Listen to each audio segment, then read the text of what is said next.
Thank you for joining us tonight. We're going to talk a little bit more about neurodiversity tonight in relation to the Bridge School, but very much about the concept of neurodiversity. I'd like us all to have a look at a short video to do with neurodiversity. We are all different, and yet it's not about a particular person. Have a look at this little video. It's a really cute little video. It's animations, and I think it might give you a good understanding of neurodiversity. We'll talk some more, but this will give you a good understanding.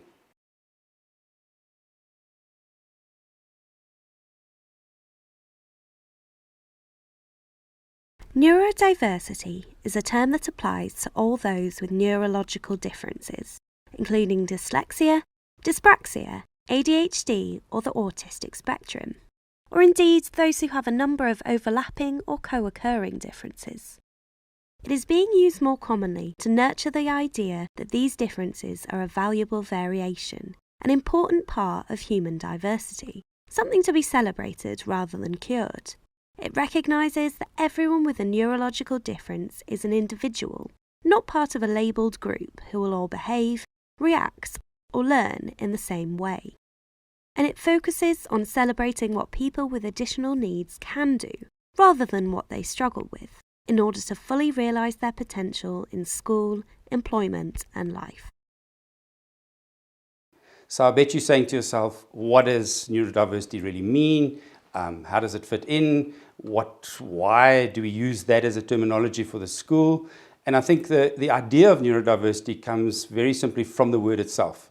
So if we say neuro, it's to do with the brain and the way that the brain works or thinking, and diversity meaning differences. Differences in ways of thinking, differences of ways of doing schoolwork, education. Neurodiversity is an approach to learning and disability that argues that diverse neurological conditions are the result of normal variations in the human genome. It's very much about normal. It's normal. It's normal to be a little bit different. It's normal to have some issues that you're not 100% fine with. Another definition is that neurological differences should be recognized and respected, and I've emphasized that word, as a social category, sometimes on a par with differences such as gender, sexual orientation.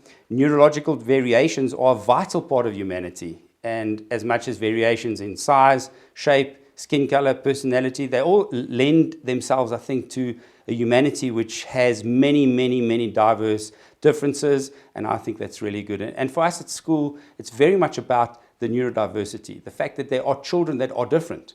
They may have strengths in one area and weaknesses in another area, and I'd like to cater for all those people at our school, and definitely to do with the idea that this is not a massive weakness. Some areas are stronger, some areas are definitely weaker, and that's our role really as a support function at school, but it's not a negativity. And I think that has been one of the things over the years that people feel there's a negativity. So let's have a look at what we're talking about. So we're talking about neurodiversity. And our little graphic will show that there are different areas. For instance, we will obviously look at dyslexia, all the dys's, so dysgraphia, dyslexia, dyscalculia, whatever it is. Obviously, those are problematic areas. A child will battle with those areas. We're not saying to you that everything is beautiful and everything is fine. Those are definite areas where a child will battle. However, we are saying that it is a difference, and we will lend that support. We will help you to overcome those things as far as you can. So one of the areas of neurodiversity that we would look at a school is an area which relates to dyslexia or dysgraphia or dyscalculia. So I met a young man once who, the first thing he said to me was, I'm dyslexic. And I think that's a problem because he's a very intelligent young man and he has many strengths in many areas where he's way head and shoulders above anyone else. And yet the first thing he said to me was, I'm dyslexic, which I felt, obviously that's the way he's grown up. And for him, it's been a massive issue in his whole life, whether it was at school or in an educational environment. Maybe that's why he said it to me, because I'm so much to do with education. But really, he has so many strengths. In fact, he's a guy who can do many, many, many, many things that I certainly couldn't do. And yet, the first thing he tells me is he's dyslexic. And I really would like to move away from that style or that approach where we see people that are dyslexic as somehow inferior.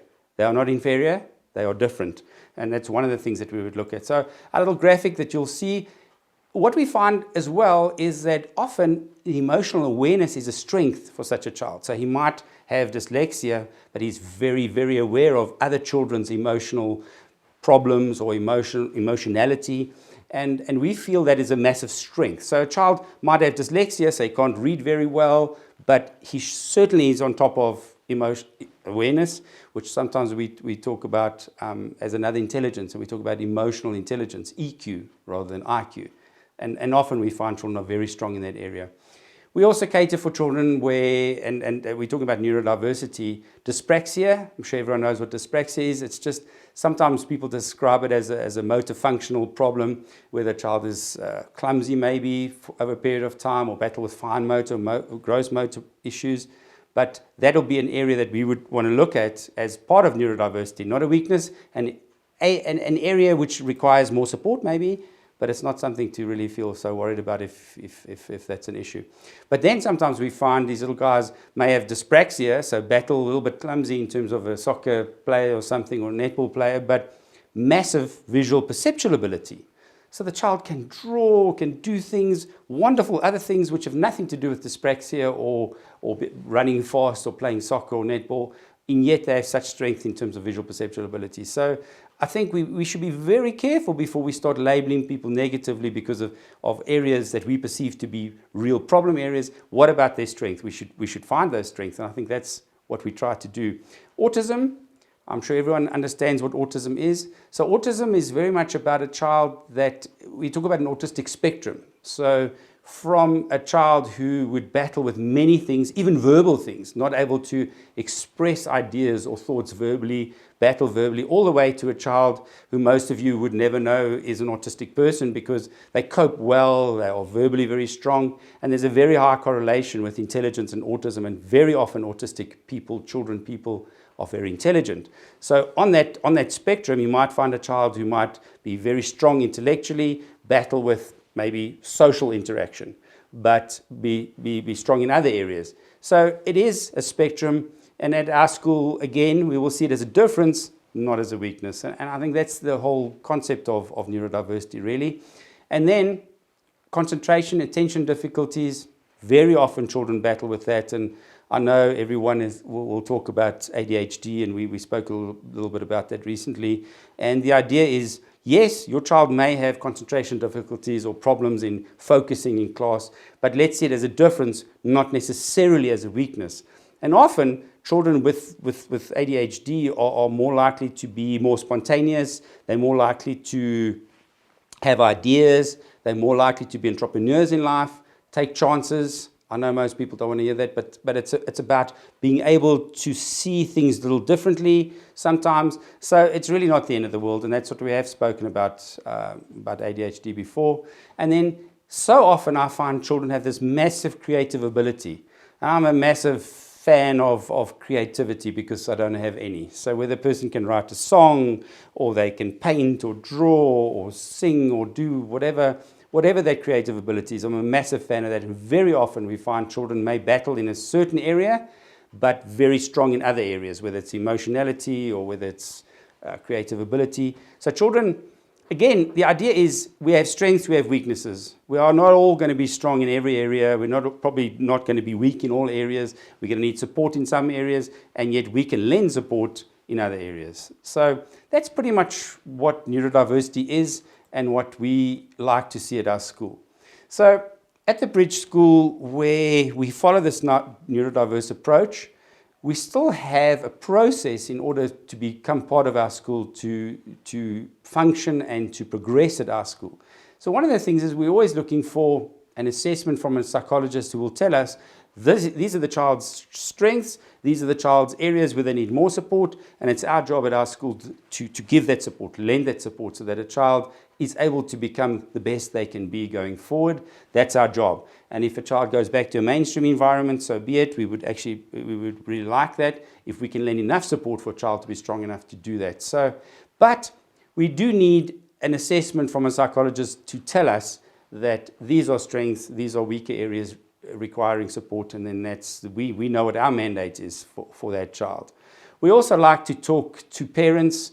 We like the child to come for a visit to our school, because what is sometimes in a report is not necessarily the full picture of what the child is or what the child may become. Sometimes it's a snapshot in a very short space of time, and we like to spend more time with parents. We like to get to know the child's world. We like the child to come to our world to get to know our world, and then we'll have a discussion afterwards to say, look, the bridge is a very good fit for your child, and sometimes it may be that it's not a fit for the child, but 9 times out of 10, by the time we've got to that part of the process, the child will have been a fit for the school, and we'll be fairly aware of that.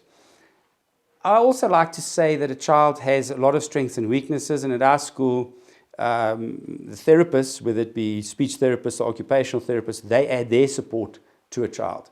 So a child may battle in a certain area. If we take fine motor, gross motor, perceptual difficulties, an occupational therapist may assist that child. If there are language difficulties or speech difficulties or pronunciation difficulties, speech therapists would help. And at our school, we have 2 occupational therapists and 2 speech therapists to help us with helping the child to be the best they can be. So I think it's about identifying weaker areas where we can support, where we can help, and also identifying the stronger areas. And at our school, I really like to bring that out. So if a child has strength in certain areas, I really want them to be able to help other children. And it's very much a such situation where our older children are able to help the younger children in some areas. We've got a young man at the moment who's very strong in terms of he's able to help children in terms of a first aid world. And he's got a kit, and I like to praise it because he's very good with children, very good with people. He's able to sort them out. They might have a cut knee or something, and he's going to help them and work with them. And that's his strength. So he's got very much in terms of his emotionality. He's able to pick up that the child is feeling upset, and he's able to help that child physically and emotionally. So that's his strength. Reading or maths, I'm not even sure what all his world is, may not be as strong as that, but that's really a strength for him, and he helps us a lot throughout every single day. Neurodiversity in a school environment has a lot to do with your approach, how you as a teacher are able to identify that child's problematic areas where we can assist, and also identify their strengths so that you can bring out those strengths in the child. I think that's very much, and it's individual. Every single child is an individual person, certain strengths, certain weaker areas. We're all like that, and I think that's the beauty of the human race. Not any 2 of us are the same. They talk about identical twins, and I love to study those kinds of things. And even identical twins, it sounds terrible, but they're not identical. They still have certain differences in terms of their style or their approach to life. So we're all individual, and we've all got strengths, we've all got weaknesses, and I think the idea is to identify those things at our school and help the child as we go along. So that's what we do in a school environment. That's our approach throughout to assist the child, and ultimately to eliminate or at least greatly reduce the outdated stigmas or negativity regarding some of these areas. I never want a young man of 30 years of age to come and tell me the first thing he tells me is dyslexic. I don't want that. I think in the future I want that person to, he might not want to tell me what his strengths are, but I don't want him to focus on what his perceived weaker areas may be. I don't think that's what I want him to be. I want him to be able to be confident in himself, confident in who he is and what he is, and not immediately focus on his weaker areas, which is obviously the world that he's grown up with. So I think we really want to try and do away with that kind of stigma or negativity about a person who may have those kinds of problems. I want to finish off this evening with a symbol. It denotes neurodiversity. And it's about the fact, and you'll see it's a symbol with, as you can see there, it's rainbow colors, and it's across the board. We're all different. We've all, what am I? Orange, I'm not sure. Red, yellow, I'm not sure. I like purple, blue, I'm not sure. But we're all different, and we've all got our own styles and our own likes and our own personalities, and I think that's the important part. All right, let's have a look at a couple of questions which were submitted to us related to neurodiversity. The first one, well, actually, I've got 2 questions which I'm going to cover, and both excellent questions. So the first one, will a child outgrow neurodiverse conditions, or will they always need support? And I would say that depending on the specific situation, but if we take dyslexia, for instance, I don't think a person will ever outgrow dyslexia. It's more a question of the support they receive and becoming confident in themselves. Yes, they may choose a career which won't relate to reading a lot or anything like that, but they will be able to fill in forms or read whatever they need to read in their job environment, but they won't specifically choose a job where that is the central focus of the job. So in that sense, probably not going to outgrow it, but you learn to cope better with it. I think that's the best way of putting it. You will always learn to cope better. And sometimes such a situation also allows us to grow in other areas where we have insight into other people. And we understand that other people may not be strong in a certain area. And, for want of a better phrase, you might cut them some slack because you would realize that I'm not so strong in this area. Maybe that person isn't strong. And therefore you might have a look at that. So that's, I think, probably depending on the situation, but if we just looked at dyslexia, that's how it would be probably. The second question, I'm going to read it to you. It says, do I have to send my child to a specific school which will cater for neurodiversity? And again, I would say to you that in today's world, especially in South Africa, it's not that simple. We would all like our child or children to be in a specific environment, and we would like to spend thousands and thousands and thousands of rand a month for I've got 3 children, so I'm just trying to think. I could have been driving a Porsche, but no. I think we want to always be providing for our children as best as we can. And whatever that means in your world, whether it means you can put them in an environment where they get a lot of support, like at the Bridge, where we are able to support children very well with these kinds of problems or situations and give them support in weaker areas, bring out their strengths, then if you can, then you want to do that. If not, then you want to be able to provide support for your child. And remember, neurodiversity is about confidence. You want to be able to have confidence in yourself. Confidence starts with a parent.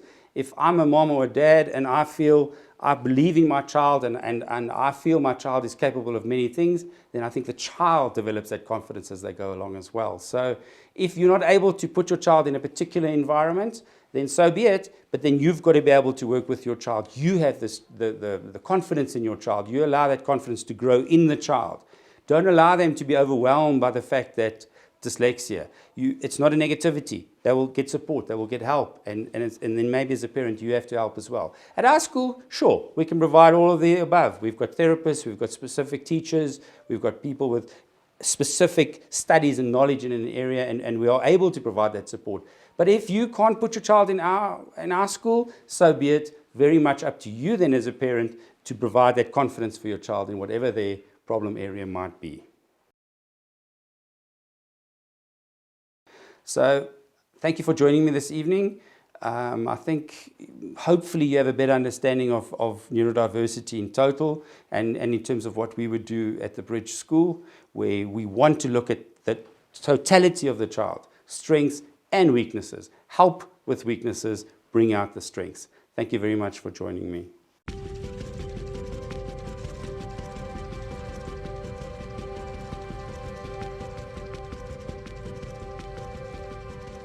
Hi, welcome to the Bridge School, where we are committed to excellence in education.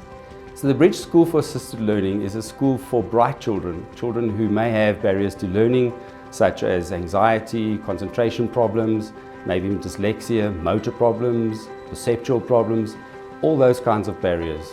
So we at the Bridge School want to assist your child to overcome those barriers. So we have specialized staff on board. We have therapists, we have occupational therapists, speech therapists, physiotherapists, all the therapists you may require. I came to the Bridge because sometimes I struggled a little bit with school, and it's helped so much coming to the Bridge. It's worked so much more. Here at the Bridge, we offer specialised classroom environments to suit your child's needs. We have smaller classrooms than you would in a mainstream school. In my old school, there were too much of classmates because there are 30 classmates because I keep on getting distracted. We look at specific learner profiles for your child.